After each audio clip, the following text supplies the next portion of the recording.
My great pleasure and honor to be here with Rabbi Roly Matalon, who's the senior rabbi at BJ in Manhattan, and is renowned for his leadership and pastoral counseling and community building and social justice leadership. So it's an honor to have this time to talk with you. It's great to be with you, and I admire your work. I have followed you and admired you for a long time. Your commitment, your passion to learning and to justice. Thank you. Transcends Phoenix. Thank you. Very nice. So I want to ask you, because I think we're struggling today with Judaism being relevant and mattering to people. And I think one of the many responses you've had to that is that we need to be at the forefront, engaged with societal injustice. And you've really built a community around that commitment in many ways. And so I wonder, I guess the big question I would ask is, what does it look like to have a synagogue built in so many ways around social justice commitments? And what does it look like ideologically, and what does that look like practically in terms of how that plays out? I don't know if the synagogue is built around social justice commitments. I think the synagogue is built in an integration of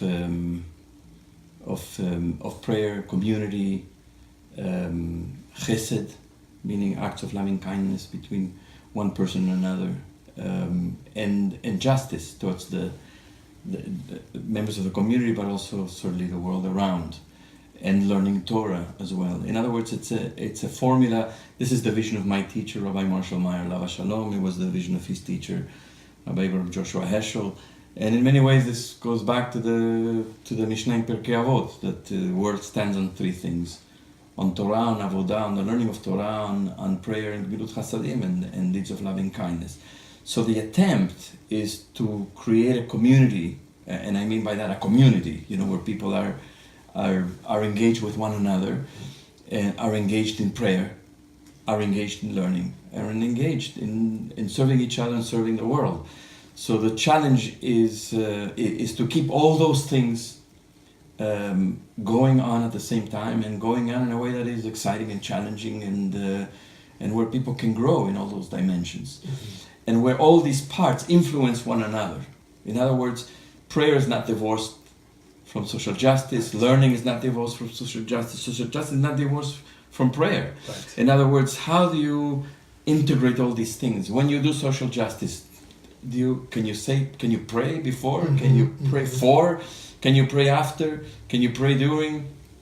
Can you learn? What is social justice if there's no Jewish learning that supports and Jewish ritual? What does Shabbat have to do with social justice? Everything, right? If we don't cultivate a community that understands what Shabbat is and how to observe Shabbat, and I'm not just talking about Shabbat k'halacha or Shabbat not k'halacha. I'm just talking the awareness of Shabbat, the devotion to this day, to this one day a week, and the commitment to this one day a week. If you don't really understand it in its depth, you don't understand social justice. So it's all together, and that's difficult. It's a challenge. We're still working at it. Well, how does the intensity of the political dynamic in 2017 affect what your community looks like and feels like right now? Look, our community is mostly liberals and progressives, although we have a few people who fall in the camp that is more conservative. And they're welcome to be part of our community. They're embraced as part of our community. It's not they, it's us, And so the idea here is to find things that are not political, but are moral questions and moral issues. People who are conservative also hurt for immigrants, for the suffering of refugees. To give you an example, for farm workers whose work enables us to have our food at the table, right? So we have to make those connections, and we have to speak about human suffering, and it begins actually with community, with understanding that in community people get sick and people mourn, and that we have to be there as human beings with an open heart for those people within our own community, and then extend the lines, to understand what compassion for suffering is outside of our own community. And this is not political, right? This is human. Right. And so we may disagree on how to implement certain policies or whether it's more beneficial to do it this way or that way. But I think, and we try to teach and we try to sensitize people to the fact that suffering is suffering, Right. and human pain is human pain. Mm-hmm. And whether we're Muslim or Christian or Jewish or a refugee or native born, you know that we all suffer Right. the same suffering and the same pain. Yeah. You know, again, a lot of Jewish Tikkun Olam programs can be watered down to the point that they're really more about identity building than about impacting vulnerable populations. And I wonder, how do we avoid that? And are there a few successes you might point to from the 31 years in the rabbinate, or 31 years at the synagogue, that you might point to as models where, you know, something really happened? Right. Yeah. Right. No, I understand. I mean, the question is, I mean, many programs have been created to engage young people so that they can feel Jewish. Right. You know, they can Right. do Jewish, while at the same time, sort of secondary benefits. You're helping somebody else, right? In a foreign country, in Africa, in Latin America, in Asia, and so on. I mean, or in impoverished communities in America. And we do this in order to engage them because that's where they are. They're not into prayer. They're not into Shabbat. They're not into learning. So look, I don't condemn those things outright. I think it's good to help. You know, Right. if help Right. is good in any way, Right. any form it comes. Now it would be great to do it for the sake, for its own sake, Mhm. for the sake that it's the Jewish thing to do. The Jewish thing to do Right. is to help people in need. That's the Jewish thing to do. Yeah. And so yes, I mean we've had a lot of successes with lots of programs. I mean, for example, you know, we take our kids in their middle school and high school years, and we take 8th and 9th graders to a local trip inside of the country to see areas that are challenged and to understand the situation there. At the same time, the kids, you know, spend some time together, a few days together, they have Shabbat together and so on. They try to understand, to come out of their bubble of New York City, and many of them go to private school to see what's going on and to try to understand from the lens of Jewish text and Jewish ritual and Jewish understanding, Jewish ideas, what's our responsibility. And then that's 8th and 9th graders, and then 10th, 11th, and 12th graders. We take them 2 years out of 3 last number of years it was to the Dominican Republic, to very, very impoverished areas, also to help there. And the kids come really very, very transformed by this experience, with an understanding of their responsibility as Jews, of their responsibilities as Americans. Yeah. And what we try to do is what I was saying before. We try to integrate it also there with prayer, with ritual, and so on. And the third of you know, the 2 years in a foreign country, in Nicaragua, we were in Mexico, we were in El Salvador, we were in the Dominican Republic. We want to take them out of a place that is familiar, you know. And 1 year of the 3 is to Israel, but also with an understanding that they see some of the challenges that Israel is dealing with in terms of, you know, whether it be refugees or the Arab population or Palestinians. So it's not exclusively seeing Jewish things. So I think it's important to expose young people to these things, but also to not just do it in order to foster continuity and Jewish identity, but to do it for its own sake, because it's a Jewish thing to do. Yeah. To look outside and to help. How has the congregation historically worked with the homeless population? Right. So in the mid-'80s, then Mayor Koch turned to churches and synagogues and said that the homeless situation in New York City was becoming untenable. They couldn't house all the people they needed to house in public shelters. So he asked synagogues and churches to open their doors. It was supposedly going to be just for a couple of years. Yeah. And the city would renovate apartments and get their public shelter situation in order and so on, which they never did. And so my teacher, Rabbi Marshall Meyer, Rabbi Shalom, immediately responded to this call, together with a number of other shuls, not too many, a few other shuls in the area, and we opened the shelter for the homeless. And the shelter for the homeless at the time was housing 10 men each night. Now we have 10 women, and we're doing it also in partnership with the Church of St. Paul and St. Andrew, where some of our services have been for many years. And this has brought members of our congregation for the first time in contact with someone who is homeless, to speak with them, to engage them in conversation, sometimes, to try to help them with skills, for example, how to write a resume or language skills in order so that they can improve their chances to get a job. So people encounter homeless people in the street, you basically give them tzedakah, or you don't give them tzedakah, you step over them, or you just ignore them, or you turn around, or you complain about the smell of urine, Sort of, we say that it's unbecoming, my teacher used to say, we say it's unbecoming for people to be doing their needs in the street, in the sidewalk, urinating and so on, and we have to to face the discomfort of having to walk through that awful smell. But we don't say it's unbecoming for society, and it's a disgrace for society to have obligate people to do this in the street, because they don't have no other place to do it. So for the first time, people are coming into contact. They're sharing, people in our shelter come and have a meal in the evening, prepared by volunteers, and then 2 volunteers sleep over with them to accompany them, chaperone them through the night, and then in the morning they get a quick breakfast and they leave, at 6 o'clock in the morning. So there's an interaction there. Yeah. We have also families who come with their kids to volunteer. Yeah. And for the first time, they're interacting with someone who is in that undesirable situation of being homeless. So this gets people thinking and sensitizes people, right? So there was a time when we started moving from social action to social justice. Yeah. In other words, to begin to move into advocacy work, right, so that we wouldn't just be be servicing people, but we would also attempt to change the system. Yeah.